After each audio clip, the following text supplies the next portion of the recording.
Innalillahi wa inna ilaihi raji'un. Kita lihat sajalah para petinggi kita sekarang bagaimana menyikapi hukum. Sebab saya dengar ada bargaining, orang takut teriak maling sapi karena DE maling wedus. Tidak berani teriak ada maling sapi karena dia maling kambing. Yang lain maling ayam, dikumpulin ternyata maling semua.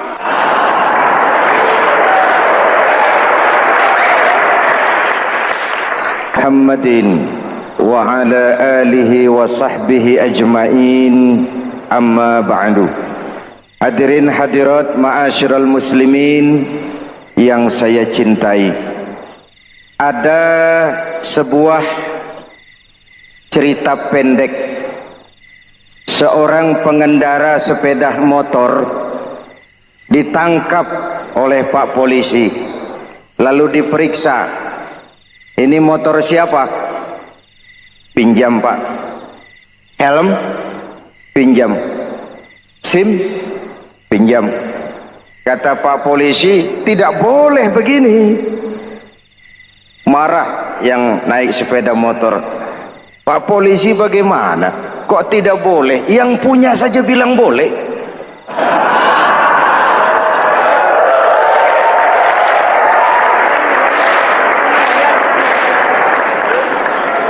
Cerita ini memberikan gambaran bagaimana masyarakat kita sekarang cenderung memboleh-bolehkan diri sendiri, melahirkan permissive society. Masyarakat serba boleh dengan ukuran sakarepe dewe. Itu sebabnya agama diturunkan. Dalam contoh yang indah, Rasul memberikan gambaran bahwa Islam ini bagaikan sebuah bangunan yang komponen pokoknya 5. Bunyal Islamu ala khamsin. Islam dibangun di atas 5 komponen pokok. Jadi kalau Islam ini ibarat bangunan, unsur penunjang pokoknya itu 5. Mari kita analogkan Islam dengan bangunan. Kalau saudara akan membangun rumah, sebelum pasang tiang, pasang genteng, pasang jendela, apa yang lebih dulu dibangun? Pondasi. Kalau Islam ibarat bangunan, fondasinya adalah syahadatu an la ilaha illallah wa anna muhammadar rasulullah. Ini fondasi. Jikalau kuat fondasi, aman bangunan. Jikalau rapuh fondasi, lentur dan luntur bangunan. Maka kuat atau tidak kuatnya bangunan Islam kita bergantung kepada keyakinan dasar tadi, fondasi. Saya bersaksi tidak ada Tuhan selain Allah, artinya saya tidak akan menyembah kecuali hanya kepada Allah. Orang yang benar fondasinya beres sujudnya. Kalau saya yakin tidak ada Tuhan selain Allah, saya tidak akan minta rezeki kecuali hanya kepada Allah. Orang yang benar fondasinya, giat bekerjanya, jauh dari tipu menipu, jauh dari renten, jauh dari riba, jauh dari korupsi, jauh dari judi. Keyakinan memberikan warna terhadap bentuk kepribadian. Kalau saya yakin tidak ada Tuhan selain Allah, saya tidak akan pernah takut kecuali hanya kepada Allah. Saya tidak akan melarikan persoalan kecuali hanya kepada Allah. Saya tidak akan menggantungkan hidup kecuali hanya kepada Allah. Saya tidak akan minta tolong kecuali hanya kepada Allah. Meresap ke dalam jiwa. Untuk keyakinan seperti ini, orang-orang tua kita dahulu berlinang air mata, bersimbah darah, bahkan berkorban nyawa, melaksanakan hijrah untuk mempertahankan keyakinan. Ini intan paling mahal dan ini mutiara paling berharga. Zaman boleh berubah, tapi pondasi tidak boleh goyah. Masa boleh berganti, tapi pondasi jangan sampai mati. Karena iman kita hidup, Untuk iman kita berjuang, dan dalam iman kita ingin kembali menghadap Allah Subhanahu. Masih ingat cerita tentang Bilal? Masih? Mengulang kaji saja. Bilal itu budak sahaya. Ketika masuk Islam dipanggil oleh majikannya. Bilal, iya bos. Saya dengar kamu masuk Islam ya? Iya bos. Kok berani-beraninya kamu masuk Islam? Memangnya kamu budak siapa Bilal? Ya budak bos. Bos. Kamu kerja sama siapa? Sama bos. Bos. Yang gaji kamu siapa? Ya bos. Nah, kamu kan ngerti Bilal. Kamu budak saya, kamu kerja dengan saya, yang gaji kamu saya, yang beri makan saya. Kenapa? Kok beraninya masuk Islam padahal kamu belum saya kasih izin? Bos, bos boleh beli badan saya, tapi jangan mimpi bisa membeli jiwa saya. Tuhan boleh kuasai badan saya, tapi jangan mimpi bisa menguasai keyakinan saya.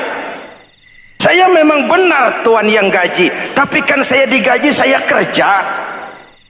Kerja itu kewajiban saya, gaji itu hak saya. Soal keyakinan, jangan ikut campur bos. Kurang ajar kamu Bilal. Biarin.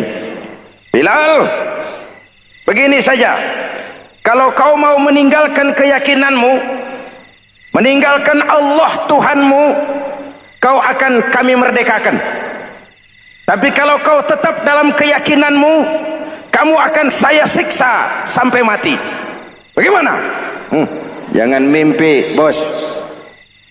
Lebih baik mati berkalang tanah daripada hidup bercermin bangkai. Biar saya gugur membela keyakinan daripada hidup jadi penjilat menjual akidah. Itu prinsip.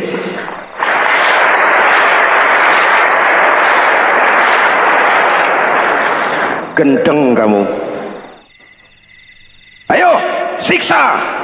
Tangannya diikat, dihimpit dengan batu berat, dijemur dengan terik matahari padang pasir, terkelupas kulitnya, mengalir darah dari sekujur badannya, pecah bibirnya. Ayo Bilal, tetap bertuhan Allah dan kau akan mati di sini, atau kembali ke agama lama, kau jadi merdeka. Dari bibir yang pecah itu cuma keluar Allahu Ahad. Bilal budak badannya, merdeka jiwanya, maka namanya ditulis dengan tinta emas dalam sejarah. Kita zaman sekarang merdeka badan kita, tapi sering budak mental dan jiwa kita, maka sejarah tidak pernah mau mencatat kita.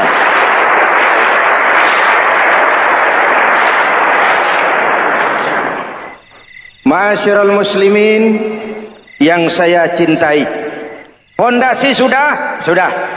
Lalu apa lagi? Mulai memancangkan tiang.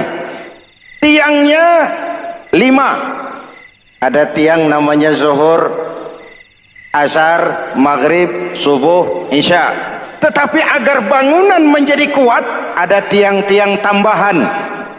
Namanya rawatib dan nawafil. Rawatib itu ba'diyah atau qobliyah, nawafil itu di luar itu. Agar bangunan menjadi kuat, dibentuk pribadi lewat solat. Apa filsafatnya? Pertama, solat itu simbol penyerahan total kepada Allah. Kita ini sudah kontrak. Innallaha astara minal mu'minina anfusahum wa amwalahum bi anna lahumul jannah. Allah telah membeli dari orang-orang mukmin diri mereka, harta mereka, bagi mereka adalah surga. Penjual kita orang beriman, pembeli Allah, dagangannya amwal dan anfus, harganya adalah surga. Jelas? Penyerahan total itu dimulai dengan takbiratul ihram. Salli fardal isya, Allahu akbar. Arahkan mata ke tempat kita sujud. Jangan lupa kalau sudah di atas, lupa dengan yang di bawah. Sudah jadi genteng, petatang peteteng di atas. Lalu bilang, merasa capek sendiri, kata Genteng kepada Tiang, "Tiang, kamu sih enak," kata Genteng, "saya setengah mati di atas, kehujanan, kepanasan, kadang-kadang anak-anak nakal saya disambitin." Kata Tiang, "Saudara Genteng, ngomong jangan sembarangan ya. Kamu kira kamu bisa nongkrong dan nangkring di atas itu gara-gara siapa, Genteng? Kan saya yang sokong dari bawah. Kamu jadi pejabat tinggi, jadi anggota ini, anggota itu. Kami rakyat yang angkat. Jangan sudah di atas kami ditekan." Jangan agama dijadikan topeng untuk kepentingan pribadi. Berpolitik untuk kepentingan agama, ayo. Tapi menjual agama untuk kepentingan politik, itu yang merusak agama.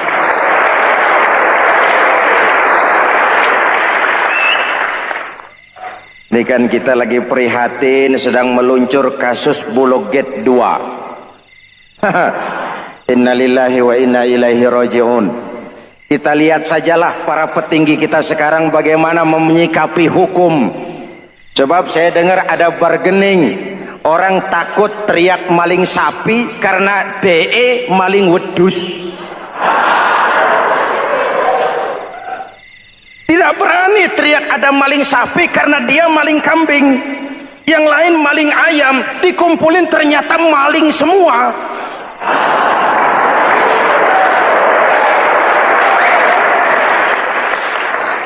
Hadirin yang saya hormati, ini melukai rasa keadilan. Oleh karena itu sholat mengajarkan kepada kita, dalam posisi berdiri, lihat tempat sujudmu. Jangan menteleng terus ke atas, lalu lupa dari mana kita berangkat.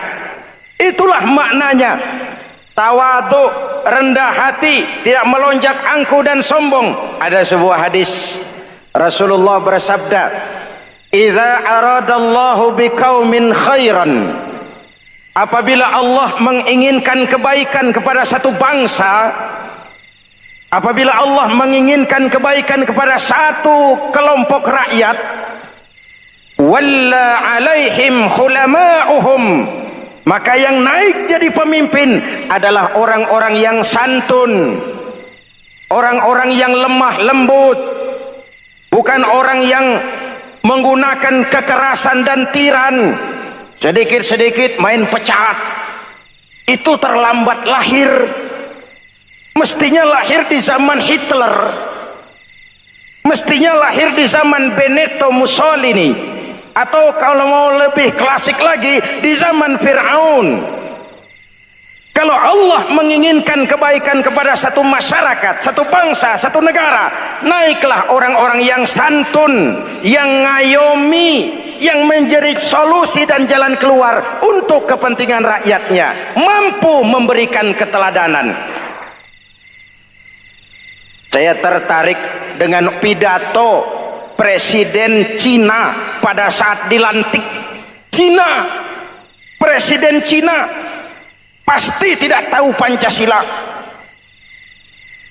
pasti tidak kenal Islam, tapi pidato pelantikannya, berikan saya 100 peti mati, yang 99 akan saya pakai buat koruptor, yang satu akan saya pakai sendiri kalau kamu lihat saya tidak benar. Luar biasa.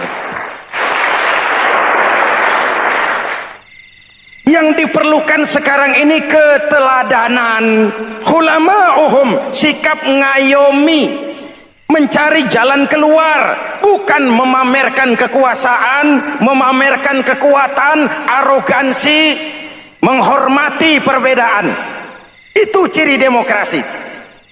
Lalu wa qada bainahum ulama'uhum, yang memutuskan hukum adalah pakarnya, ulamanya, mengambil keputusan secara profesional sehingga rakyat beroleh apa yang namanya kepastian hukum, merasa hidup terlindungi, aman dan nyaman.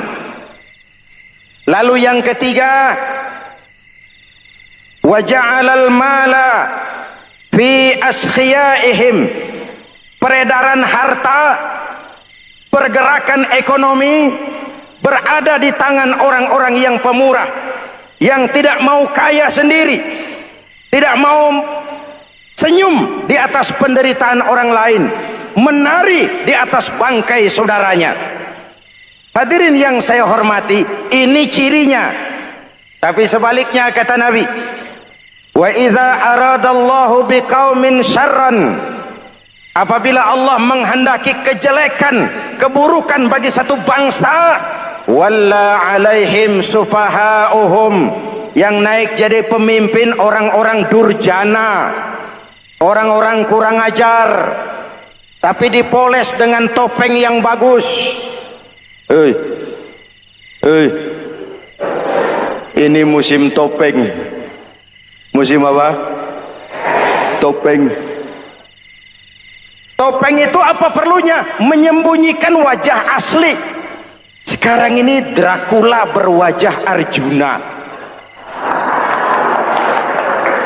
Ini musim topeng. Kita rakyat harus hati-hati dan punya filter, mampu memilah dan memilih. Walla alaihim sufahauhum wa qada bainahum juhaluhum, yang memutuskan hukum, yang mengambil keputusan orang-orang bodoh. Wa ja'alal mala fi bukhalaihim, peredaran harta, peredaran ekonomi jatuh di tangan orang-orang yang bakhil, yang tidak punya konsep menciptakan kemakmuran yang merata bagi seluruh rakyat Indonesia.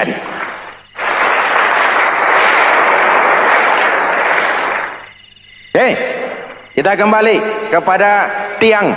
Ini kan lagi cerita tiang tadi ya. Kalau sedang berdiri, lihat tempat sujud, jangan menteleng terus ke atas. Terserang penyakit tamak bin rakus alias serakah. Nah, selesai. Anggota badan yang paling terhormat ini kepala. Ketika sujud, sama rendahnya dengan telapak kaki. Allahu Akbar, yang besar cuma Allah. Apa bedanya saya dengan saudara? Tidak ada, kecuali saya ngomong saudara dengerin. Kita sama-sama beribadah, sama-sama mencari nilai tambah di hadapan Allah. Apa saya lebih penting dari saudara? Belum tentu. Apa saya lebih hebat dari saudara? Belum tentu.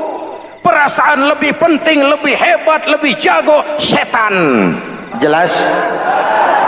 Ayo tundukkan kepala, dia sama rendahnya dengan telapak kaki kita. Yang besar cuma Allah. Allahu Akbar. Lalu diakhiri dengan menebarkan salam. Assalamualaikum warahmatullah. Assalamualaikum warahmatullah. Menebarkan salam, mewujudkan rasa aman, damai, bukan menimbulkan keresahan. Hadirin yang saya hormati, ini karakteristik kita. Selesai sholat, kembali ke masyarakat, ajaran salam diterjemahkan. Apa?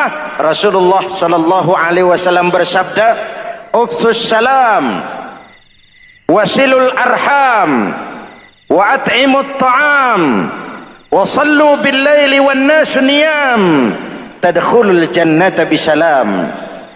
Pertama, ufsus salam, tebarkan salam. Tebarkan salam itu bukan cuma kalau ketemu orang assalamualaikum, assalamualaikum. Ya, itu zahirnya.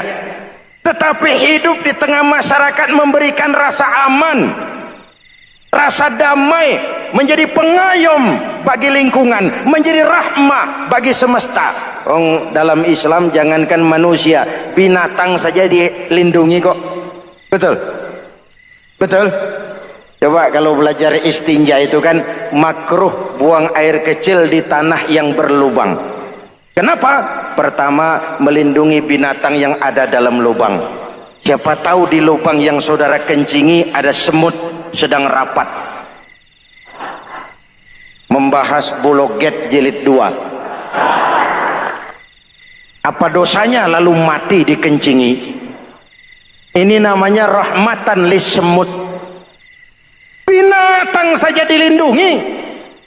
Ada hadis, kalau kamu menyembelih hewan, sembelilah dengan cara yang terbaik.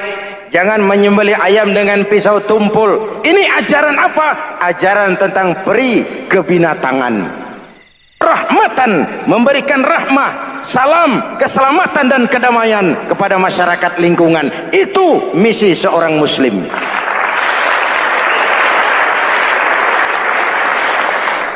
Hadirin hadirat ma'asyiral muslimin yang saya cintai, saya kembali kepada pesan Nabi tadi itu.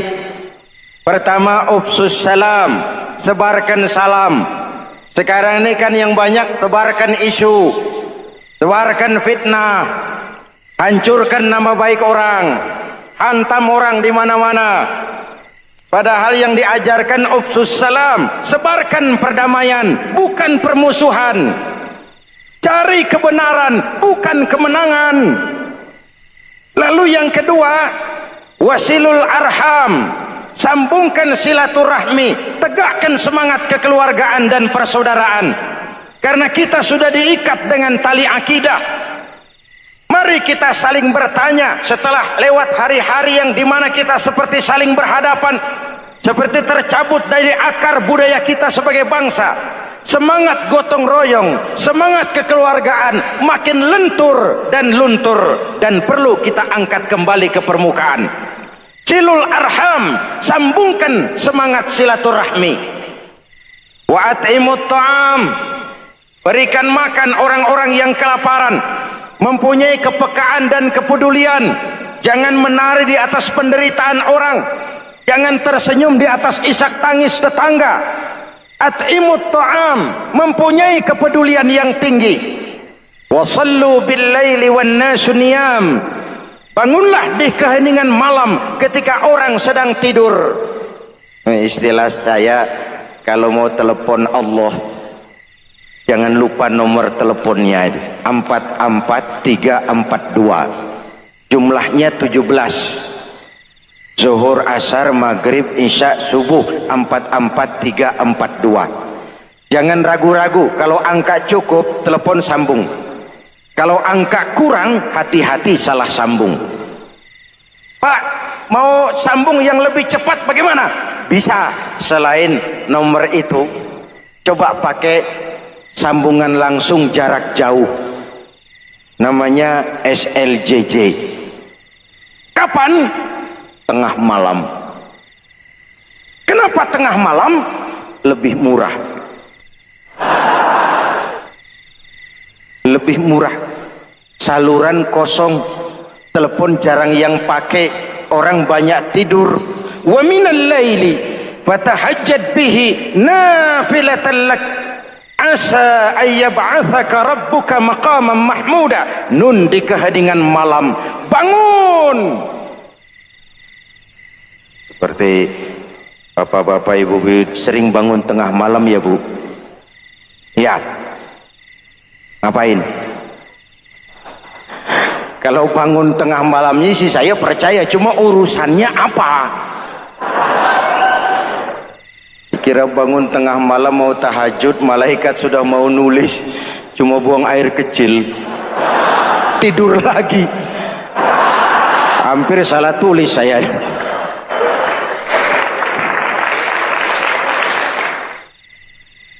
Baik, fondasi sudah Pak, tiang siap.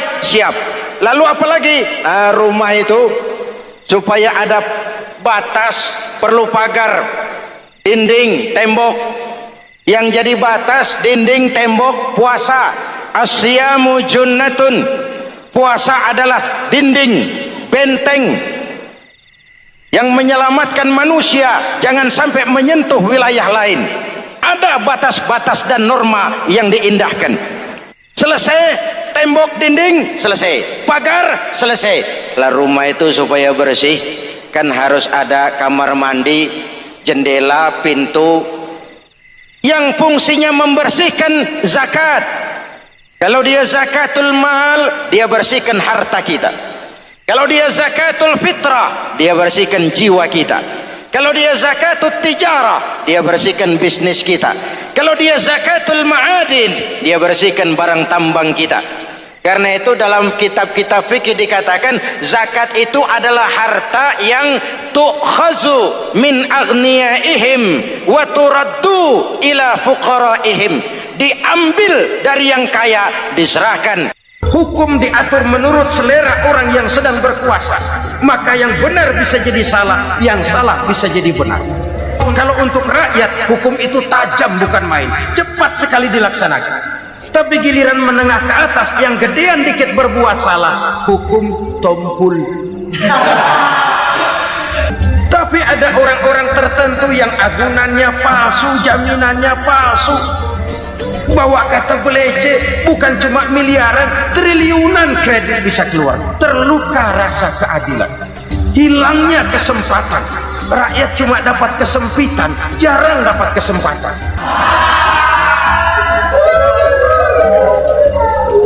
Penjara-penjara berdasi kepala botak yang menguras uang rakyat habis-habisan, enak saja melenggang dalam kehidupan ini. Makin terluka rasa keadilan rakyat. Wa ma hakamu bighairi ma anzalallah illa fasyafihimul faqru. Kalau hukum yang diterapkan sudah menyimpang dari keadilan yang diajarkan Allah, bertebaranlah kemiskinan di mana-mana. Assalamualaikum warahmatullahi wabarakatuh.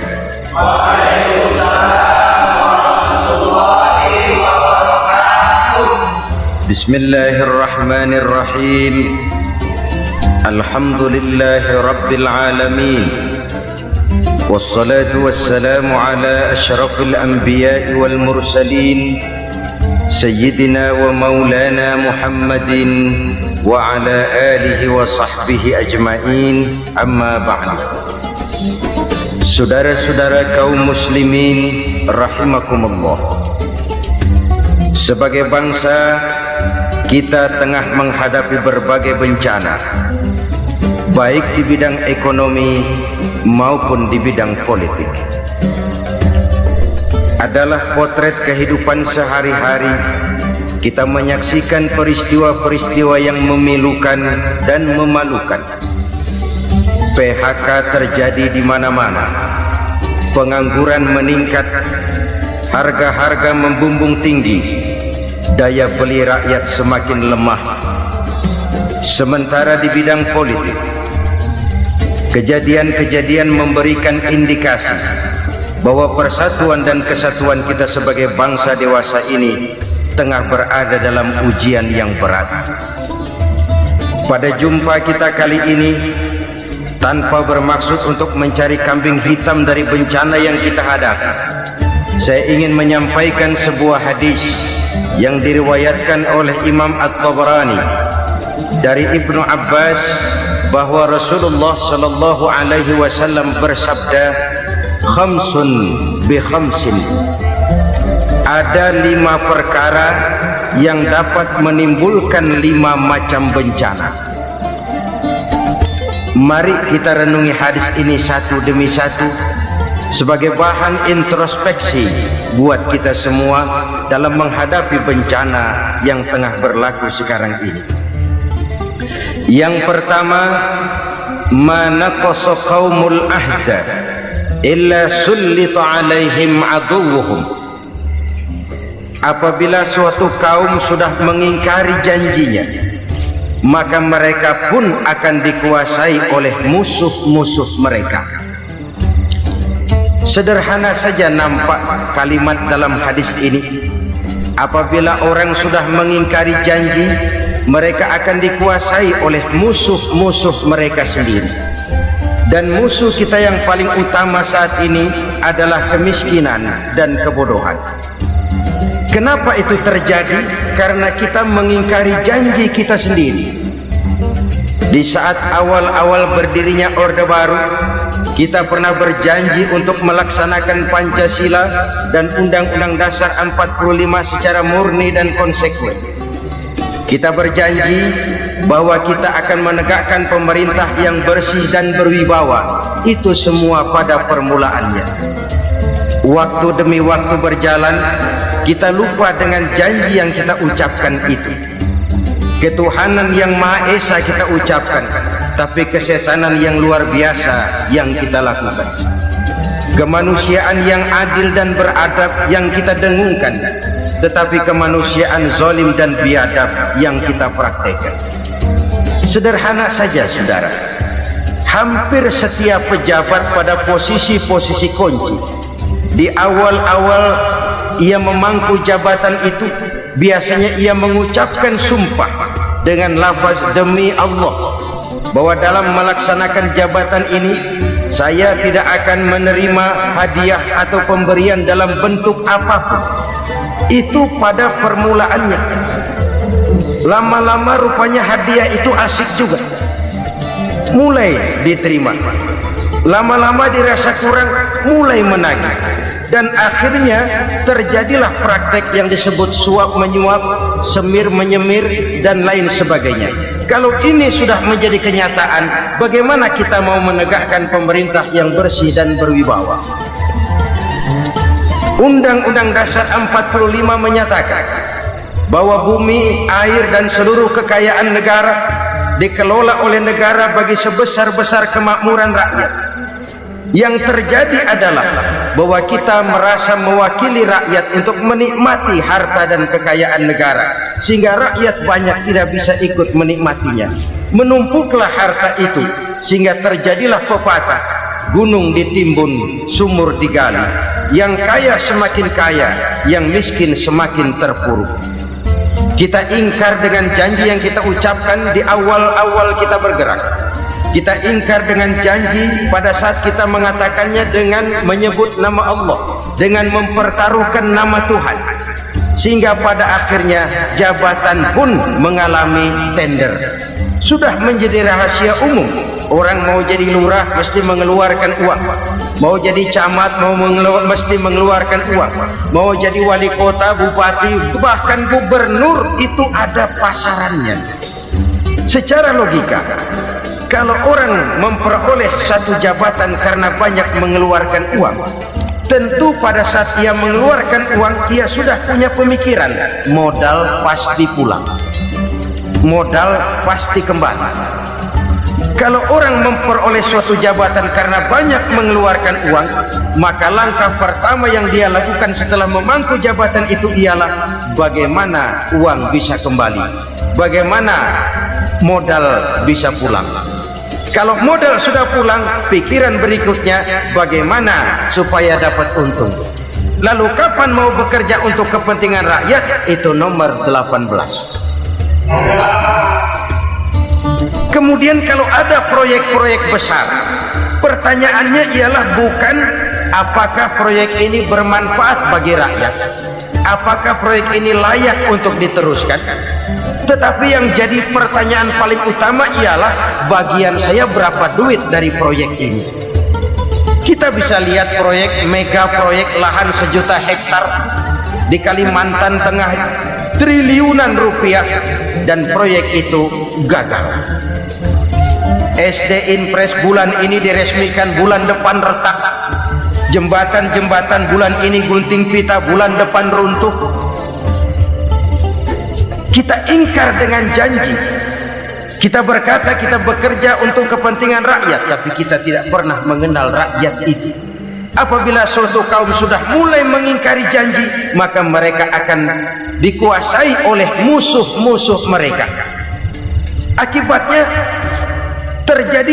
tersusunlah barisan-barisan sakit hati yang makin lama makin menjadi bola salju, menggelinding membesar, dan kemudian terjadilah hal-hal yang tidak kita inginkan lagi.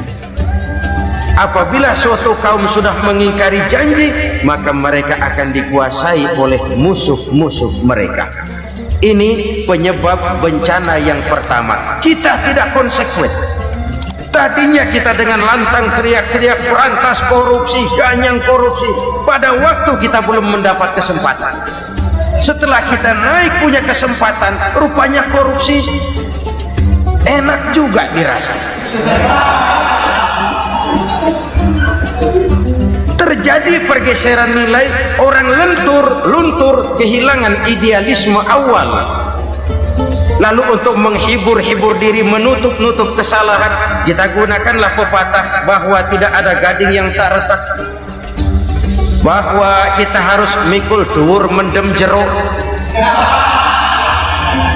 Itu semua cuma sebagai dalih agar kesalahan kita tidak dibicarakan orang lain. Padahal kita sendiri yang mengingkari janji. Kita yang keluar dari komitmen awal kita. Kita berjanji melaksanakan Pancasila dan Undang-Undang Dasar 45 dengan murni dan konsekuen. Kita berjanji untuk menegakkan pemerintah yang bersih dan berwibawa. Namun dalam kenyataannya itu tidak kita laksanakan dengan sebagaimana mestinya.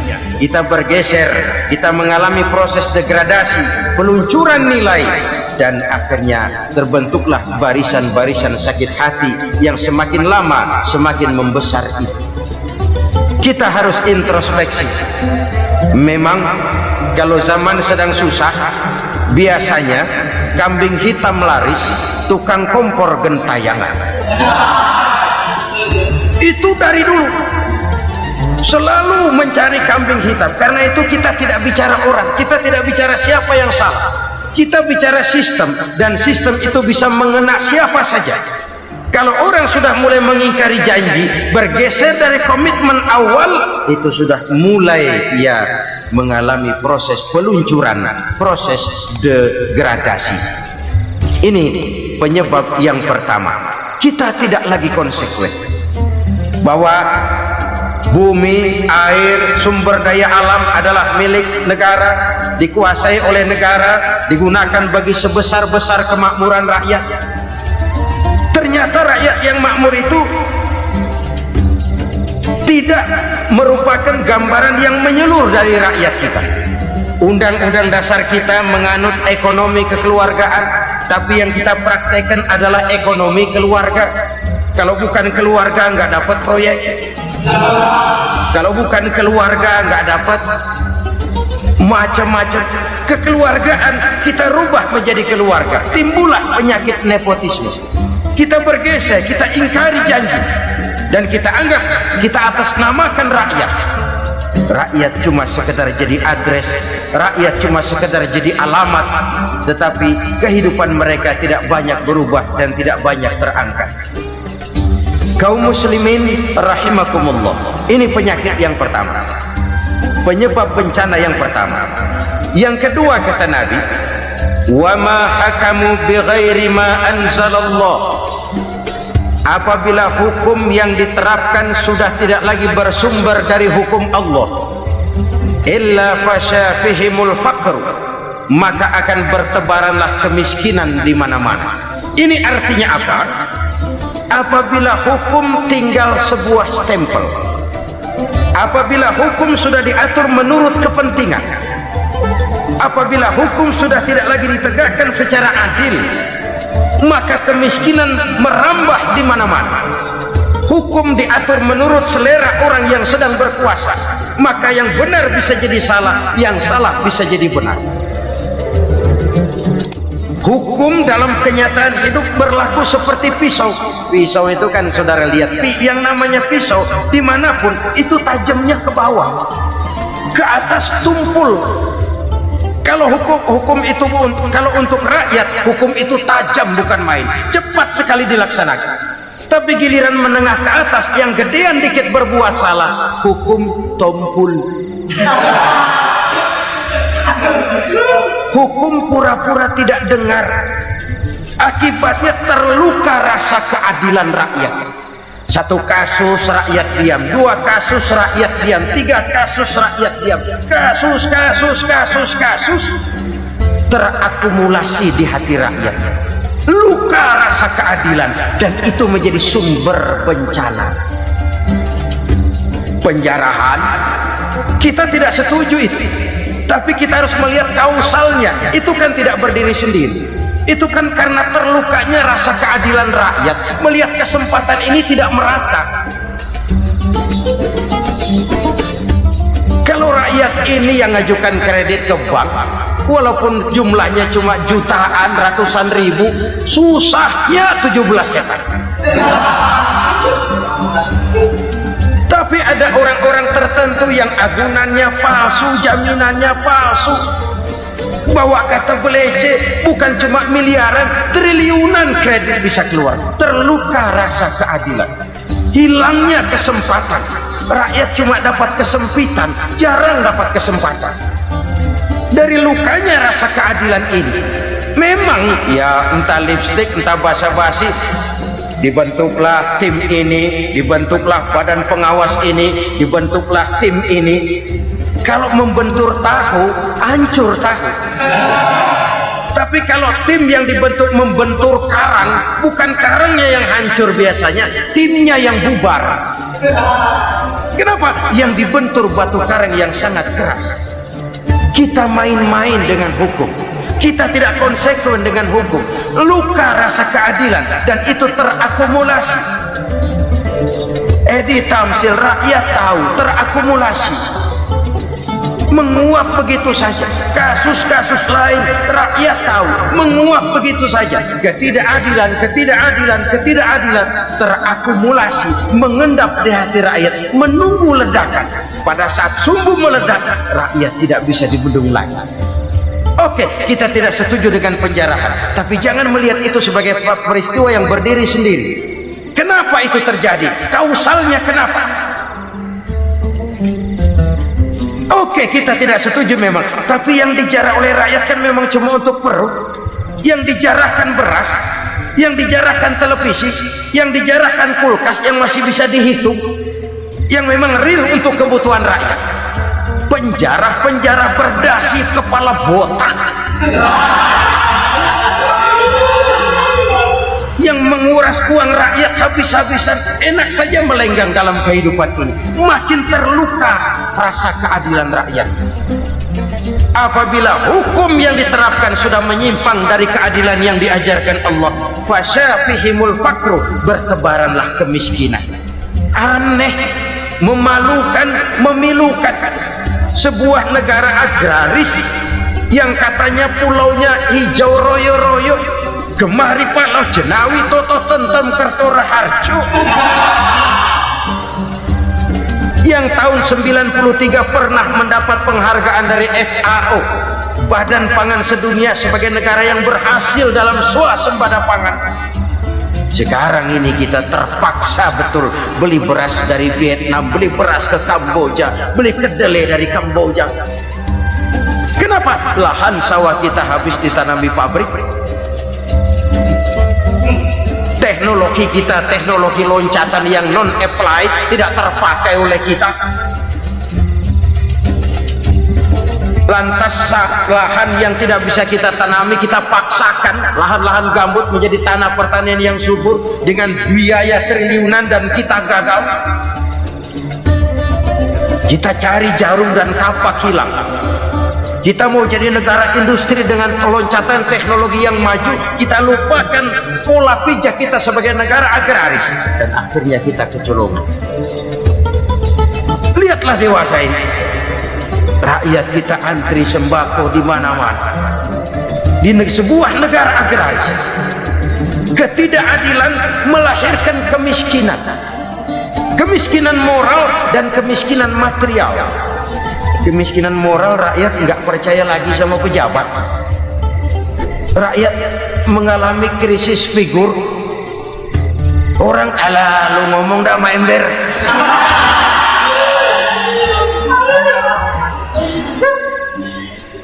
Penataran yang menghabiskan biaya miliaran itu melahirkan pejabat-pejabat korup. Pengawasan yang menghabiskan biaya miliaran itu ternyata impoten, mandul. Kemiskinan moral. Jujur saya berkata, saudara-saudara, setelah pintu reformasi dibuka, itu yang masuk memang macam-macam. Ada yang memang punya tujuan murni, konsekuen, dan punya konsep. Ada yang nunggu di tikungan, begitu mobil lewat nyamber pintu, berangkat ikut reformasi. Ada yang memanfaatkan momentum, mumpung, untuk nyampein unek-unek, ngerti nggak, pokoknya ngomong. sehingga keadaan semakin rancu, kebingungan semakin menjadi-jadi, masalah yang paling urgen tidak terselesaikan. Sekarang ini orang berpikir mendingan jadi pala ular daripada jadi buntut macan. Buntut macan memang hebat macan, tapi kalau buntutnya cuma ugel-ugel di belakang buat apa? Mendingan jadi pala ular kecil juga nyaplok. Artinya ya biar kecil juga kalau punya partai kan gagah. Lalu rame-rame bikin partai kayak bikin arisan. Orang makin mengalami dislokasi. Semua mau jadi pahlawan, semua mau nomor satu, semua ngomong iya kalau bidangnya, kalau bukan makin rancu. Marilah lewat kesempatan ini saya mengajak kita untuk tahu diri. Biarkan politisi ngomong politik, biarkan ekonom menata ekonomi, biarkan praktisi bicara soal hukum, biarkan rakyat munajat, istighfar, mohon pertolongan Allah. Tahu diri kita. Kalau memang ayam, kukuruyuk aja dah. Kalau memang kucing, ayo ngeong. Kalau kambing, silahkan ngembe. Udah tahu ayam, ngeong bunyinya. Suaranya palas, orang nggak ngerti, bingung, makin menjadi-jadi. Ibarat kesebelasan sepak bola bangsa kita sekarang ini, rame-rame mau bikin gol, kiper ikut nyerang sekarang. Memilukan dan bahkan memalukan. Wa ma hakamu bighairi ma anzalallah illa fasha fihimul faqru. Kalau hukum yang diterapkan sudah menyimpang dari keadilan yang diajarkan Allah, bertebaranlah kemiskinan di mana-mana. Coba sekarang ini yang punya duit bingung, apalagi yang kagak punya duit. Yang pengusaha gede ngeluh, apalagi yang pengusaha pas-pasan. Yang kagak punya beras, yang punya beras saja masih bingung, apalagi yang nggak punya beras. Ini sudah demikian merata. Dulu kita kagum mendengar konglomerat kelas wadah, kelas-kelas yang seakan-akan cuma ada dalam khayalan mereka, punya kekayaan miliaran dolar, triliunan. Sudahlah, seolah-olah nggak terjangkau sama kita. Weh, ternyata yang gede-gede itu juga gede utangnya.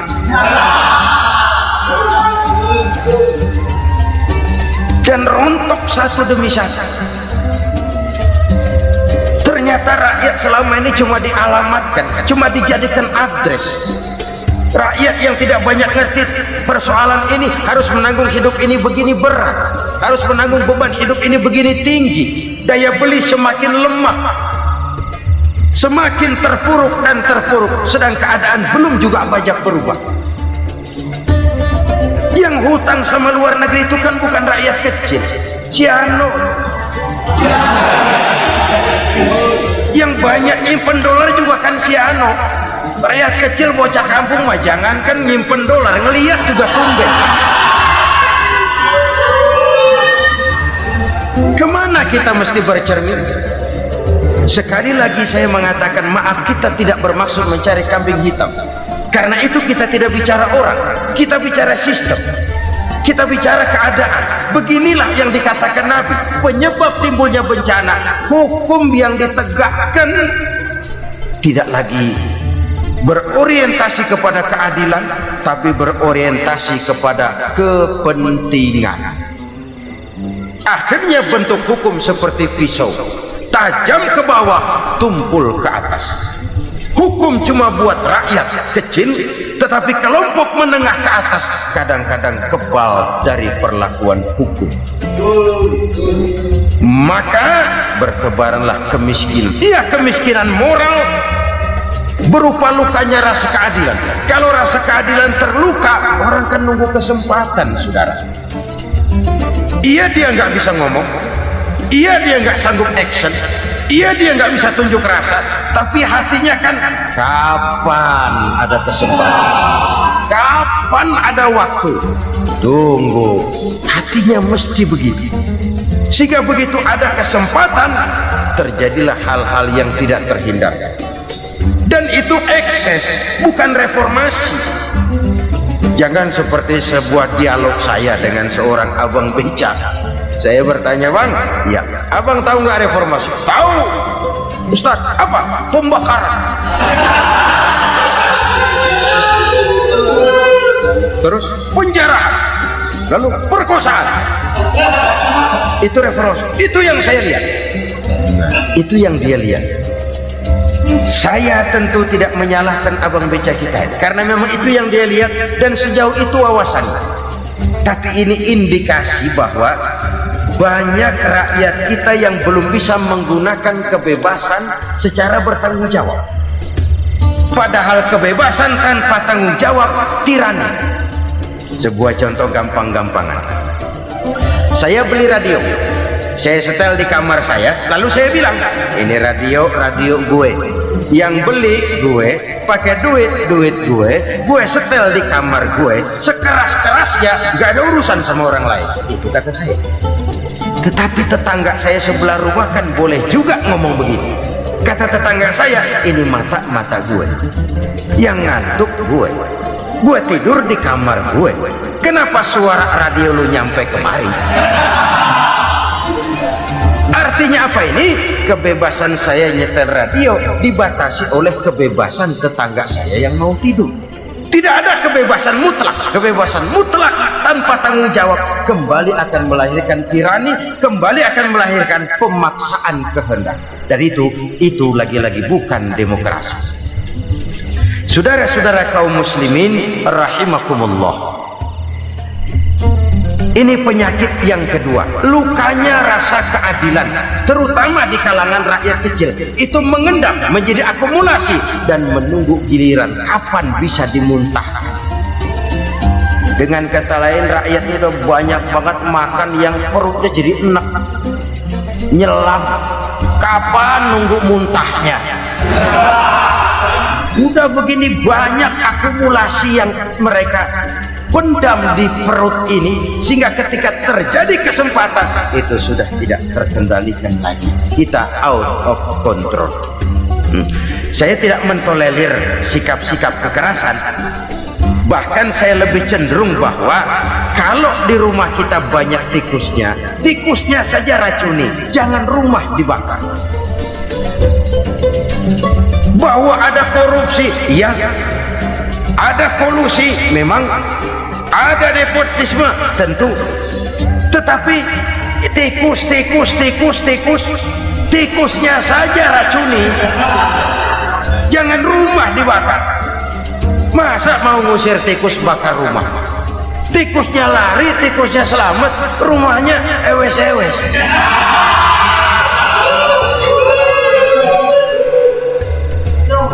Tikus selamat, rumah nggak punya, masalah nggak terselesaikan dengan sebagaimana yang kita harapkan.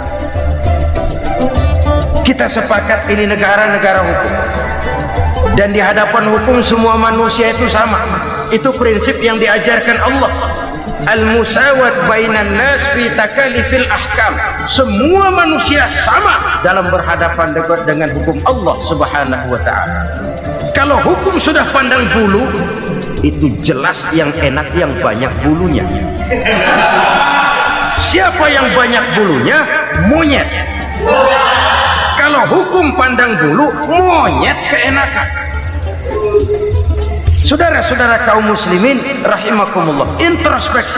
Mari kita bercermin bagaimana perjalanan hukum selama ini. Kalau introspeksi ini kita temukan, lalu ada upaya untuk memperbaiki diri.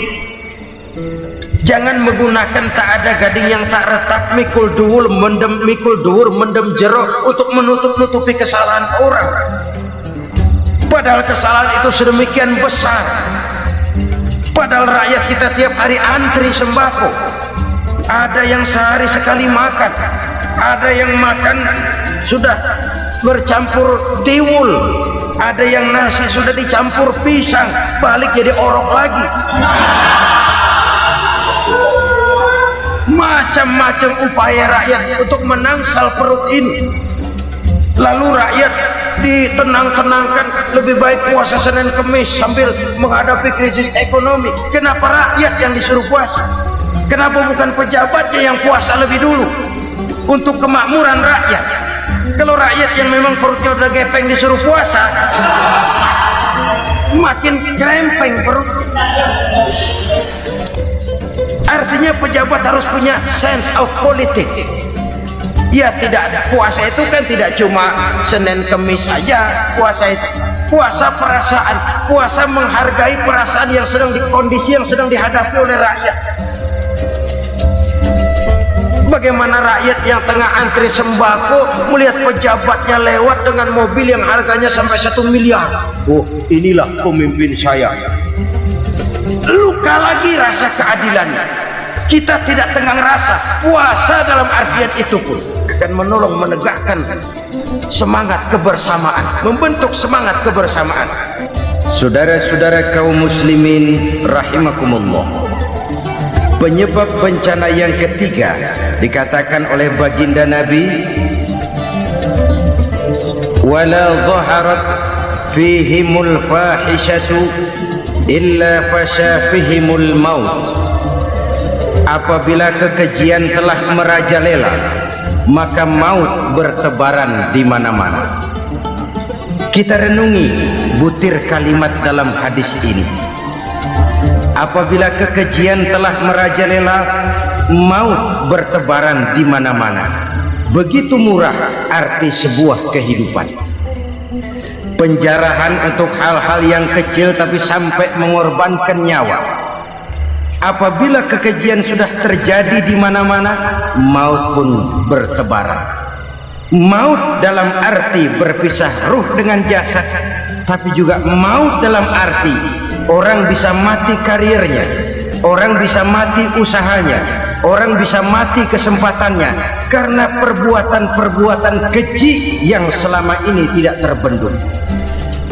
Lahirlah teori mafia. Siapa yang kuat dia yang berkuasa, siapa yang lemah dia menjadi mangsa.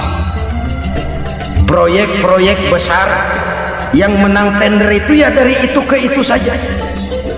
Yang pengusaha-pengusaha tidak punya koleksi, koneksi, tidak bisa bayar komisi, dapat proyek tetelan. Ada dagingnya dikit, namanya juga tetelan. Dagingnya sudah habis disantap oleh meja. Sekian puluh meja dilalui, sekian puluh amplop dikeluarkan. Sehingga yang akhirnya ya tinggal tetelan itu tadi. Maka kualitas pekerjaan pun sudah bukan lagi jadi masalah. Demikianlah mafia-mafia ini bermunculan di mana-mana. Di pengadilan terkenal mafia pengadilan. Hukum bisa dibeli, hukum bisa dipesan menurut kebutuhan sponsor. Mafia peradilan, mafia politik, mafia ekonomi, bahkan mafia agama yang menggunakan agama sebagai kedok, menggunakan agama sebagai dalih, menggunakan agama sebagai topeng untuk melancarkan maksud-maksud politiknya pun tidak tertutup kemungkinan. Apabila kekejian telah merajalela, maut bertebaran di mana-mana. Korupsi, kolusi, nepotisme itu bagian dari kekejian.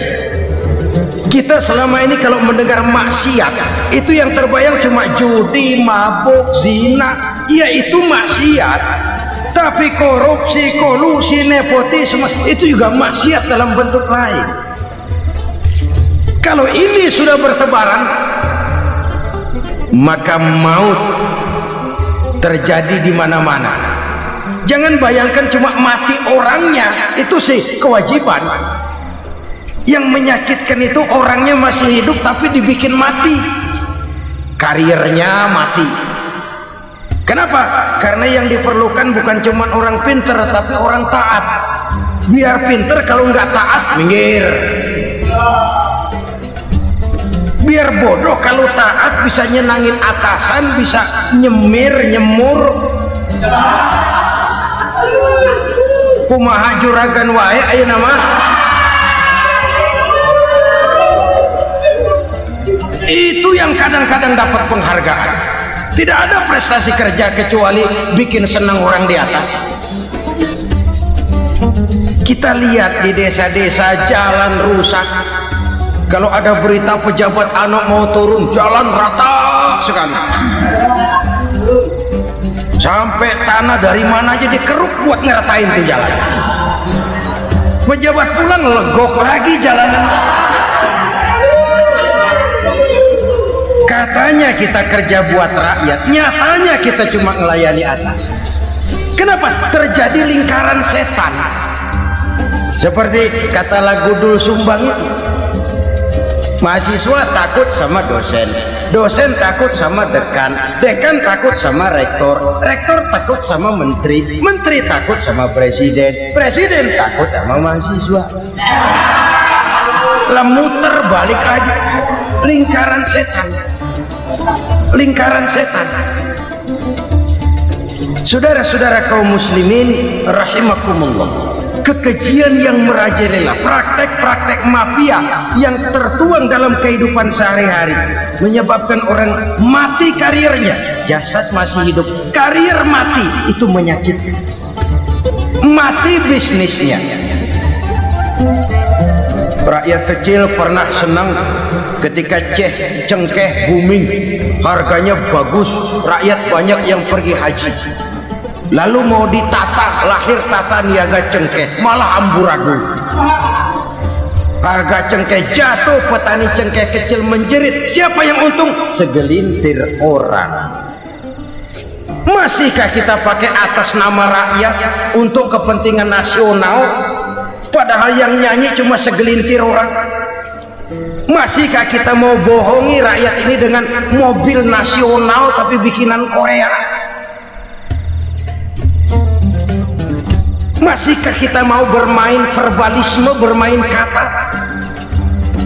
Ini sebuah masa lalu yang tidak perlu terulang lagi untuk masa-masa yang akan datang. Kekejian merajalela, orang mati karir, bisa mati usaha, mati bisnis. Usahanya maju, dirangkul, hancur. Usahanya maju, dipukul, hancur, tenggelam. Bahkan yang memilukan dan memalukan badan-badan usaha milik negara itu dikebiri sedemikian rupa sehingga tidak menghasilkan hal-hal yang bermanfaat buat negara. Saudara-saudara kaum muslimin rahimakumullah, kalau nafsu yang sudah mengatur itu semua, maka kekejian pun merajalela. Orang sudah pakai teori mafia, yang kuat dia yang menang, yang kuat dia yang berkuasa, yang lemah silakan minggir di sudut-sudut kehidupan. Kalau kekejian seperti ini merajalela, maut bertebaran di mana-mana. Banyak orang mati karirnya, banyak orang mati usahanya, banyak orang mati imajinasinya. Sekarang ini dalam dunia seni yang banyak karyawan seni, bukan seniman. Seniman itu kan dilahirkan, lain seniman, lain karyawan seni. Sekarang yang banyak karyawan seni, bukan seniman. Mati karir, mati imajinasi, mati improvisasi, sehingga kehidupan persis sinetron. Sinetron itu yang kita lihat rumah mewah, yang kita lihat rumah bagus. Gak pernah kita lihat di sinetron kita ini rakyat antri sembako. Kita dijejali hal-hal yang indah, yang wah, yang membuat kita tenggelam dalam gaya hidup instan, tenggelam dalam gaya hidup wah. Kita lupa dengan realitas keseharian di tengah-tengah masyarakat kita. Lahirlah kelompok-kelompok selebritis, dibesarkan oleh berbagai media. Selebritis pilek aja masuk koran, pilek.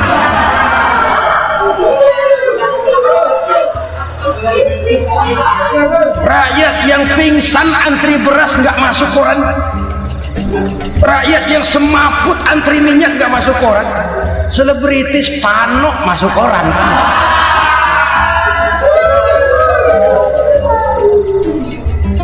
Kita besarkan hal-hal kecil, kita kecilkan hal-hal besar. Kenapa? Kita mengejar oplah, kita profit oriented, tidak lagi berorientasi kepada realitas hidup yang kita hadapi ini. Kalau kekejian sudah merajalela, kata Nabi, maka maut bertebaran di mana-mana. Maut dalam artian maut, coba lihat sekarang begitu murah nyawa. Karena 1000 perak orang mau nusuk bunuh. Karena beras seliter orang khilaf, begitu murah kehidupan. Tapi kekejian dalam bentuk korupsi, kolusi, nepotisme, kekejian dalam bentuk itu mematikan karier, mematikan bisnis, mematikan imajinasi, mematikan kreativitas. Itu juga maut dalam bentuk lain akibat kekejaman lain. Ini penyebab yang ketiga. Yang keempat, penyebab bencana menurut baginda Rasul, wala tuffiful mikyala illa muni'un nabat. Apabila timbangan sudah dicurangi, maka tercegahlah tumbuh-tumbuhan. Apabila timbangan sudah mulai curang, maka terjadilah musim paceklik. Apabila bisnis sudah bergaya mafia tadi itu, kecurangan-kecurangan terjadi, tender di balik pintu, yang dimenangkan cuma kelompok-kelompok yang bisa memberikan presentasi yang besar, muni'un nabat, terjadilah paceklik. Paceklik, panen gagal, wereng, ya wereng, kemarau panjang, it's okay, air sulit, iya. Tetapi kan semua itu ada yang ngatur. Kemarau ada yang ngatur, belalang itu ada yang ngatur, air itu juga ada yang ngatur. Yang ngatur itu yang serba maha. Kalau ia murka melihat kecurangan timbangan, Allah itu kalau murka kan gampang saja, tinggal komandoin belalang, lang, hancurin tuh sawah. Konvoy belalang, konvoy. Allah tinggal ngutik. Angin El Nino mampir lo ke Indonesia, hujan nggak turun-turun, kemarau panjang. Jadi kalau musim kemarau kan namanya anginnya El Nino. Kalau musim hujan anginnya namanya La Nina. Cakep namanya, kejem orangnya. Saudara lihat Cina sekarang sedang kena La Nina, banjir besar, ribuan orang meninggal. Dia mah ribuan mati kagak berasa, rakyatnya miliaran. Bangladesh lagi ngalami La Nina, India lagi ngalami La Nina. Angin, hujan, kemarau, belalang itu kan ada yang ngendaliin. Kuncinya bukan di belalangnya, kuncinya bukan di peredaran matahari berputar, kuncinya di atas yang mengatur semua itu. Kalau timbangan sudah mulai curang, pengusaha sudah nggak mau jujur, apa enggak bikin perut jadi mual. Begitu rakyat antri sembako pingsan nggak dapat beras, sementara beras ditumpuk-tumpuk sampai membusuk. Kemana hati nuraninya? Kemana akal pikirannya? Kemana mereka yang berbuat atas nama rakyat tapi melihat rakyat susah tidak tergerak hatinya? Saudara-saudara kaum muslimin rahimakumullah, sekian dulu jumpa kita kali ini. Mudah-mudahan yang saya sampaikan dari hadis riwayat Imam Tabrani ini menjadi bahan introspeksi buat kita semua. Tidak akan seorang muslim jatuh 2 kali di tempat yang sama. Semua merupakan pelajaran untuk kita jadikan introspeksi guna menata hari esok yang lebih baik daripada hari ini. Reformasi harus terus berlanjut, tidak bisa dan tidak perlu dikendalikan, tapi harus tetap dengan landasan akhlakul karimah sesuai dengan budaya kita sebagai bangsa. Terima kasih atas perhatian saudara, mohon maaf atas segala kekurangan. Jumpa lagi lain kesempatan insyaallah.